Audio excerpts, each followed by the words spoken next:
Welcome to the Deep Dive. We're here to break down the core ideas from some interesting new machine learning research. Glad to be here. Today, we've got a really neat paper. It's looking at multi-agent path planning, but like through the lens of reactive synthesis. Specifically, they're using a generalized version of the classic cops and robbers game. Yeah, it's a pretty cool angle. The paper is basically asking, can we use these formal methods, linear temporal logic modulo theories, LTLT, Right. and something called coordination synthesis to figure out if cops can catch robbers in different setups. Okay. But, and this is key, can we also get it to automatically spit out the actual strategies, like executable code?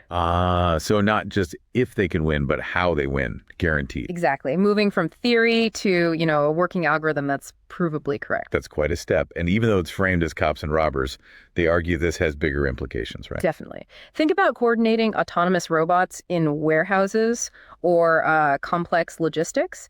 The underlying problems are similar. Makes sense. Okay, so let's dive into the paper itself.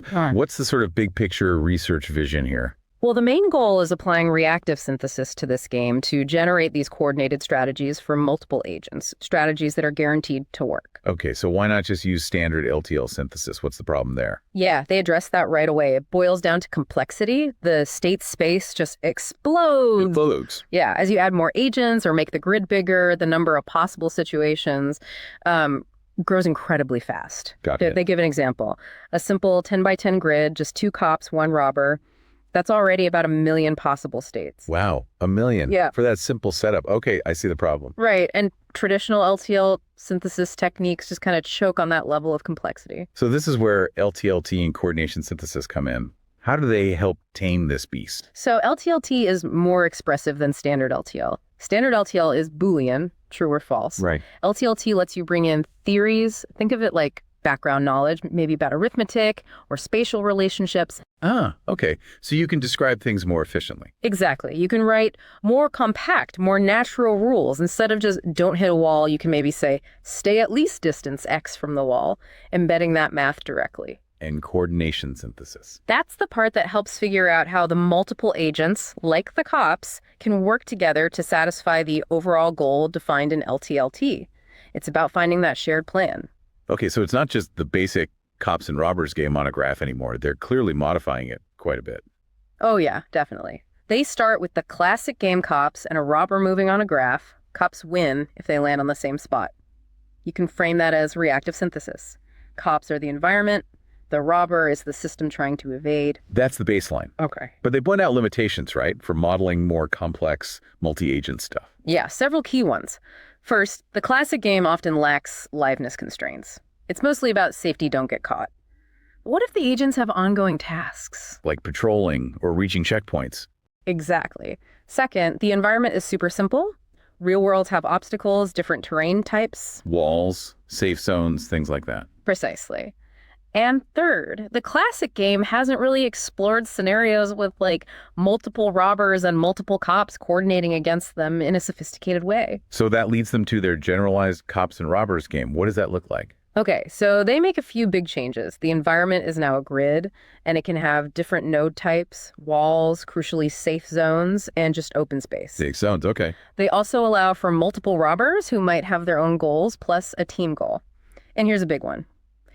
They introduce a liveness constraint for the robbers. What's that? Their goal isn't just to evade, but to continuously alternate between designated safe zones. So they have an active task while avoiding the cops. That's way more dynamic. Not just running away, but running away productively. You got it.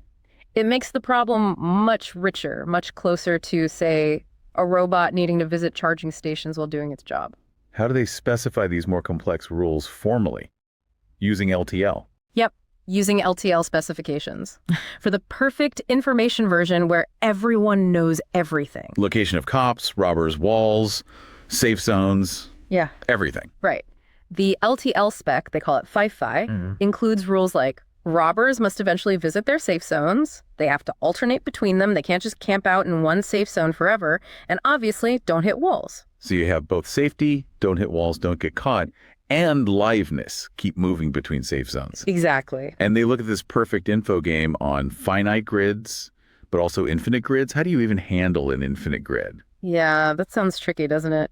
They define the layout on infinite grids using piecewise functions, basically, mathematical rules that describe where walls and stuff are, repeating infinitely. Okay. To manage the potential state space explosion, even with LTLT, they use ideas like limiting the number of agents you analyze at once or focusing on overlapping regions to avoid recalculating things. It's about finding clever ways to analyze infinite systems by looking at key finite parts. Smart. Then they move to imperfect information, which feels much more realistic. What changes there? Big change. Agents only see what's nearby. Within a certain radius, their zone of interest. They don't have the full map. Like fog of war. Kind of, yeah. Though, interestingly, in this setup, the robbers still know where the safe zones are, even if they can't see them right now. The LTL spec is tweaked for this limited visibility. And they analyze this imperfect info version on both finite and infinite grids, too. They do. Same logic applies regarding managing complexity for the infinite case. So in these scenarios, the robbers are the system trying to achieve their goals, alternate safe zones, with limited info, but then they flip it. Cops become the system. Exactly. That's the second big modification. They switch perspective. Now the cops are the system players. Okay, so what's the cop's goal then? The main goal, the liveness constraint for them, is to eventually capture at least one robber. They define a new LTL spec for this called @pi. Why did this flip? What does it let them study? It lets them tackle the problem of synthesizing collaborative strategies for a team. How do multiple cops coordinate, maybe with limited info, to achieve a shared objective against adversaries? That seems super relevant for robotics teams or even cybersecurity defenses. Totally. And again, they look at imperfect information for this cops as system setup on both finite and infinite grids. And they add some more twists. Oh, like what? For the infinite grid case, they introduce information sharing. Cops who are close enough can share what they see. Okay, communication helps. Right. And for the finite grid, they add map memory. Cops remember where static things like walls are, even if they move out of sight. That makes sense. You wouldn't forget where a wall was. They provide a specific LTL spec for that finite grid case with memory, too. Yep, they do. Adapting the formal rules again. They even briefly mention cops maybe learning the robber strategies, but note that's kind of beyond standard reactive synthesis, which usually assumes the opponent's strategy is fixed, even if adversarial. Wow, okay. So they built this really flexible framework around the cops and robbers game to explore all these different facets of multi-agent interaction under various conditions. Pretty much. It covers perfect versus imperfect info, system versus environment roles, different agent goals. It's quite comprehensive. Let's talk context. Reactive synthesis itself isn't brand new, is it? Where does this work fit in? No, it's got a history, especially in computer science, for verifying hardware like arbiter circuits or communication protocols, making sure systems react correctly to inputs over time. So applying it to literal games like Cops and Robbers is the newer angle. Yeah, that's a more recent and I think really promising direction. The Cops and Robbers game itself, well, it's been studied everywhere, math, graph theory. And in machine learning too, right? Yeah. With reinforcement learning. Definitely. Lots of RL work on multi-agent pursuit evasion. So how does this reactive synthesis approach really differ from, say, training agents with deep RL? What's the unique selling point? The big one is the guarantee. Formal guarantees. RL learns through trial and error, right?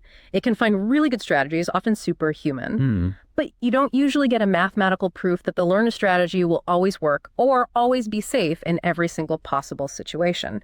Reactive synthesis aims for correct by construction.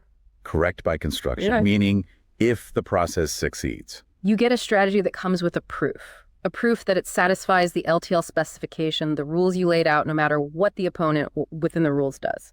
That's a huge difference, especially for safety critical things. You wouldn't want your self-driving car's safety logic based purely on trial and error learning, maybe? Exactly. You want guarantees it will always obey traffic laws, always avoid collisions under the specified conditions.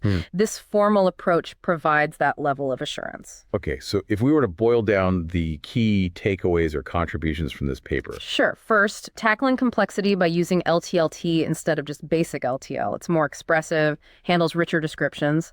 Second, the generalized game itself, with safe zones and the robber's liveness goal, makes it way more relevant to real tasks than just simple evasion. Third, really digging into both perfect and imperfect information. That mirrors real-world limits. Yeah, you rarely know everything. And fourth, flipping the perspective to synthesize strategies for the cops as a team, focusing on coordination for a common goal. And the potential real-world impact.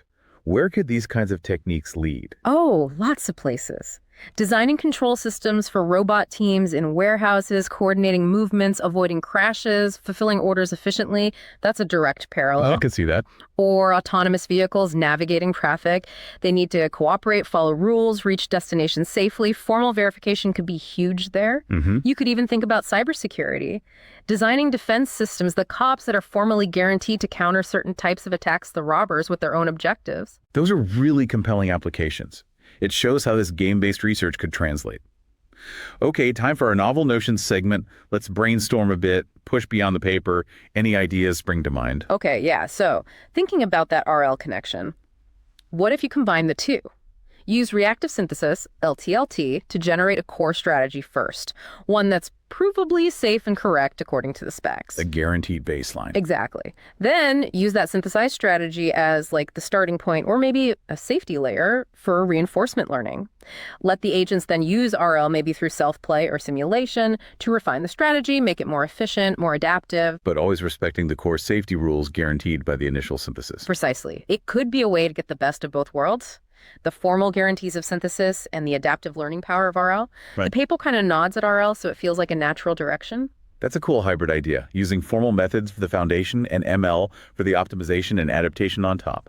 I like that. Got another one? Okay, maybe a bit more out there. The paper deals with uncertainty about other agents, imperfect information. What about uncertainty in the environment itself? How do you mean? Like, what if the grid isn't static? What if, say, a safe zone might randomly become unavailable for a while, or a temporary obstacle could just pop up probabilistically? So the rules of the world itself are a bit unpredictable. Yeah. Could you extend LTLT and coordination synthesis to handle that kind of probabilistic change? To synthesize strategies that aren't just correct, but also have a high probability of succeeding, or are robust despite this environmental uncertainty? That sounds significantly harder. You're adding probabilities into the logic. Oh, for sure. It's a big challenge. But it would be crucial for robots working in really dynamic, unpredictable places, think disaster zones, or exploring unknown territory, moving beyond fixed maps and rules. That definitely pushes the envelope. Dealing with probabilistic worlds formally. And, full disclaimer, these are just speculative notions, food for thought based on the paper. Of course. But stimulating ideas nonetheless.